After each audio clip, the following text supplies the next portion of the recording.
Hello दोस्तों, मेरा नाम आशिक है। कुछ दिन पहले ही मेरे चाचा मेरे भैया की शादी धूमधाम से करा दी।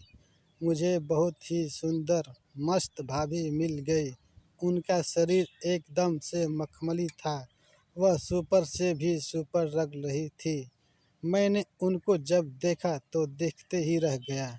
दोस्तों मैंने अपनी भाभी का नाम तो बताया ही नहीं। उनका नाम रानी था। रानी भाभी बहुत स्वाभाविक औरत थी और वह मुझे बहुत प्यार कर रही थी। इस बात का मुझे पहले से ही शक था कि वो मुझसे बहुत प्यार करेंगी। मेरे पापा, जिनकी उम्र लगभग 43 वर्ष के थे, भाभी को बार बार बोलते रहते थे। कभी कभी तो उन्हें इतना बोलते थे जैसे मानो उनकी कोई पुरानी दुश्मनी हो। फिर कभी प्यार से भाभी से बोलते थे। मालूम नहीं कि उनके दिमाग में क्या चल रहा था। भाभी रोज़ सुबह नहा लेती थी।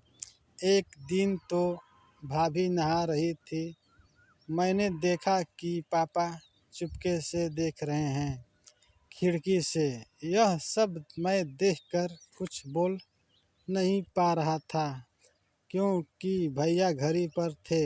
एक दिन ऐसा हुआ कि भाभी फिर सुबह ही नहा रही थी कि अचानक नल पर पापा पहुंच गए और भाभी से जोर ज़बरदस्ती करने लगे।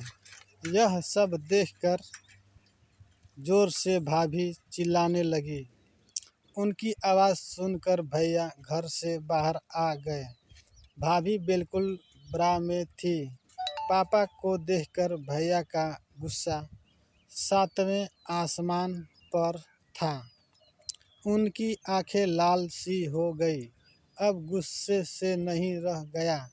उन्होंने गुस्से से पापा के सर पर रॉड से मार दिया और उनकी मृत्यु हो गई और अपनी पत्नी की इज्जत बचा लिए।